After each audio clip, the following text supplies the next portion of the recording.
Assalamu alaikum. I am Rida Bashir and I welcome you all to Learners Academy. This is our 8th lecture, that is current issues in clinical psychology.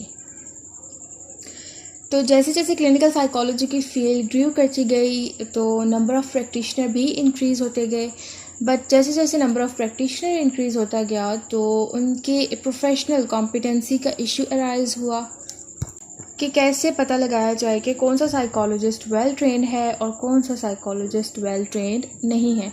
तो इसके लिए professional regulation ने एक specific standard set किया जिसके according clinical psychologist की कॉम्पिटेंसीज़ को major किया जाता था, जिसमें सबसे पहले आता था सर्टिफिकेशन। सर्टिफिकेशन बेसिकली एक वीक फॉर्म ऑफ रेगुलेशन है। सर्टिफिकेशन के अकॉर्डिंग एक इंडिविजुअल अपने आप को तब तक साइकोलॉजिस्ट नहीं कह सकता जब तक उसके पास स्टेट बोर्ड ऑफ एग्जामिनर्स का सर्टिफिकेट ना हो। समटाइम्स इस तरह की सर्टिफिकेशंस में प्रॉपर एग्जामिनेशन इन्वॉल्व होती है, बट समटाइम्स जस्ट एप्लीकेंट की ट्रेनिंग और उसकी प्रोफेशनल एक्सपीरियंस की बेसिस पे उसको सर्टिफिकेट प्रोवाइड किया जाता है। नेक्स्ट आ जाता है लाइसेंसिंग। तो लाइसेंसिंग अगर सर्टिफिकेशन से कंपेयर किया जाए तो एक स्ट्रॉन्गर फॉर्म ऑफ लेजिस्लेशन है।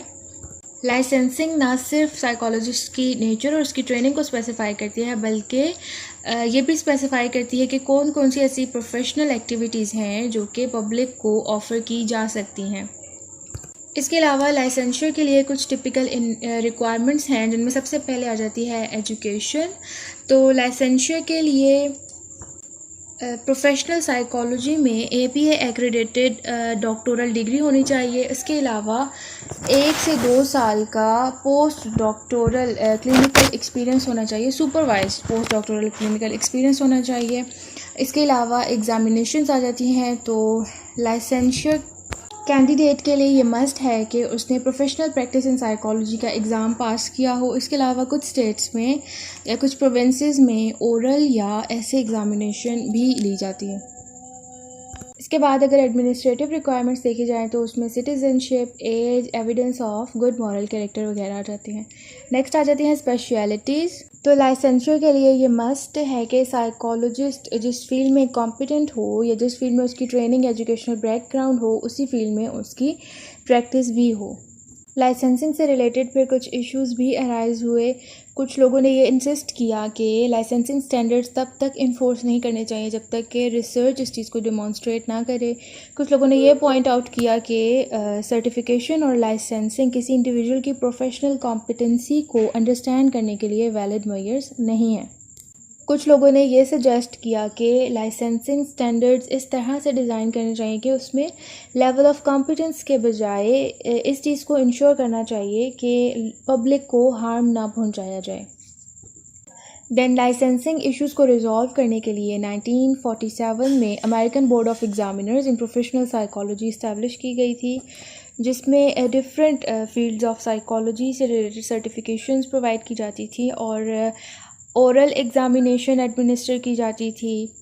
कैंडिडेट ने जो केस हैंडल किया होता था उस केस को ऑब्ज़र्व किया जाता था। इसके अलावा उसकी जो प्रीवियस के हैंडलिंग थी केस की, तो क्लिनिशियन से उसके रिकॉर्ड्स लिए जाते थे। इसके अलावा जो ABPP एग्ज़ामिनेशंस के कैंडिडेट्स थे उनका 5 years of post doctoral experience होना मस्ट था। उसके बाद आ जाते हैं नेशनल रजिस्टर। तो 1975 में national register of health service providers in psychology establish हुआ था। ये register kind of self certification था और इसमें जस्ट उन प्रैक्टिशनर्स को इनलिस्ट किया जाता था जो कि लाइसेंस्ड और सर्टिफाइड हों।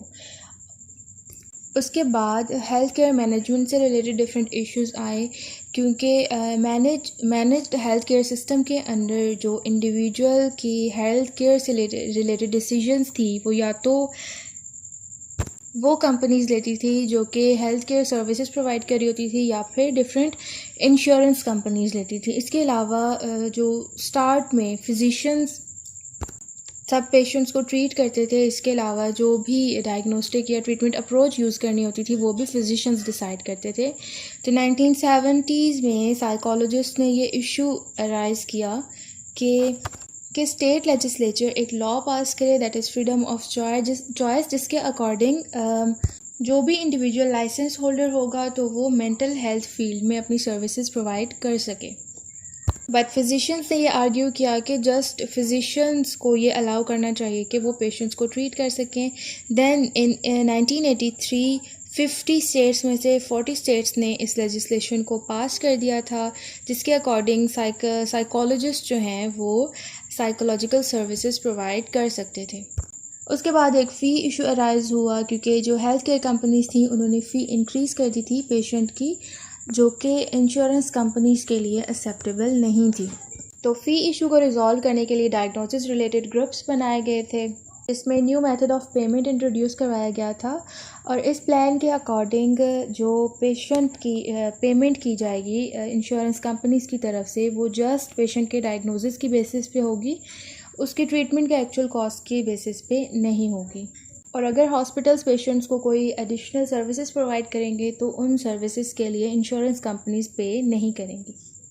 देन इस इशू को रिजॉल्व करने के लिए हेल्थ मेंटेनेंस ऑर्गेनाइजेशन बनाई गई, जिसके अकॉर्डिंग HMO के जितने भी एम्प्लॉयज़ होंगे वो मंथली फ़ी पे करेंगे और जब भी हेल्थ केयर की ज़रूरत होगी तो सारी सर्विसेज जितनी भी हैं वो HMO की तरफ से प्रोवाइड की जाएंगी, बट उस पर उनसे कोई भी एडिशनल कॉस्ट या फ़ी नहीं ली जाएगी। और पेशेंट्स ने जो भी सर्विसेज लेनी हो from flu shots to brain surgery वो सब सर्विसेज HMO के प्रोफेशनल से ही ली जाएंगी। इसके बाद एक और organization I that is preferred provider organization and it is like a compromise between the traditional fee for services and HMO style of health care. PPO एक ऐसा नेटवर्क था जिसमें जो भी पेशेंट्स PPO के साथ एफिलिएटेड होते थे उनको डिस्काउंटेड रेट्स पे सर्विसेज प्रोवाइड की जाती थी। उसके बाद फिर क्लिनिकल साइकोलॉजिस्ट के लिए प्रेस्क्रिप्शन प्रिविलेजेस आई, जो कि एक हाईली कंट्रोवर्शियल इशू था जो कि उस टाइम पे क्लिनिकल साइकोलॉजिस्ट को फेस करना पड़ा, because at that time just psychiatrist को ये अलाउ था कि वो मेडिकेशन प्रेस्क्राइब कर सकें, बट जब साइकोलॉजिस्ट को भी लीगली ये अलाउ किया गया कि वो भी मेडिकेशन प्रेस्क्राइब कर सकते हैं तो डिफरेंट प्रोफेशंस के साथ साथ साइकोलॉजी के प्रोफेशन में से भी बहुत से लोगों ने इस चीज़ को अपोज़ किया, क्योंकि उनके अकॉर्डिंग अगर साइकोलॉजिस्ट भी मेडिकेशन प्रेस्क्राइब करना शुरू कर देंगे तो उनमें और साइकियाट्रिस्ट में कोई डिफरेंस नहीं रह जाएगा, बल्कि साइकोलॉजिस्ट भी जूनियर साइकियाट्रिस्ट बन जाएंगे। इसके अलावा ये भी कहा गया कि अगर साइकोलॉजिस्ट मेडिकेशन प्रेस्क्राइब करना शुरू कर देंगे तो उनका अपने ट्रेडिशनल नॉन बायोलॉजिकल इमोशनल और बिहेवियरल इंटरवेंशन प्रोसेस से उनका फोकस डिस्ट्रैक्ट हो जाएगा। बट बहुत से साइकोलॉजिस्ट ऐसे भी थे जिन्होंने इसको प्रमोट किया था। मेडिकल स्टाफ प्रिविलेजेस, तो पहले फिजिशियंस जस्ट पेशेंट्स को हॉस्पिटल सेटिंग में इंडिपेंडेंटली ट्रीट कर सकते थे, बट जब उनका मेडिकल स्टाफ प्रिविलेजेस प्रोवाइड की गई तो उसके बाद फिजिशियंस को ये अलाउ किया गया कि वो पेशेंट को एडमिट भी कर सकते हैं, डिस्चार्ज भी कर सकते हैं, और इसके अलावा जब तक पेशेंट हॉस्पिटलाइज रहेगा तो उनका जो ट्रीटमेंट प्लान ऑर्गेनाइज या मैनेज करना होगा वो भी फिजिशियंस करेंगे। इसके अलावा साइकोलॉजिस्ट हॉस्पिटलाइज्ड पेशेंट्स को एज अ विजिटर चेक कर सकते थे, बट उनको एज अ प्रोफेशनल ट्रीट नहीं कर सकते थे। देन 1978 में एक लेजिस्लेशन पास हुआ जिसके अकॉर्डिंग कैलिफोर्निया में साइकोलॉजिस्ट को भी independent medical staff privileges provide की गई थी। अस्सलाम।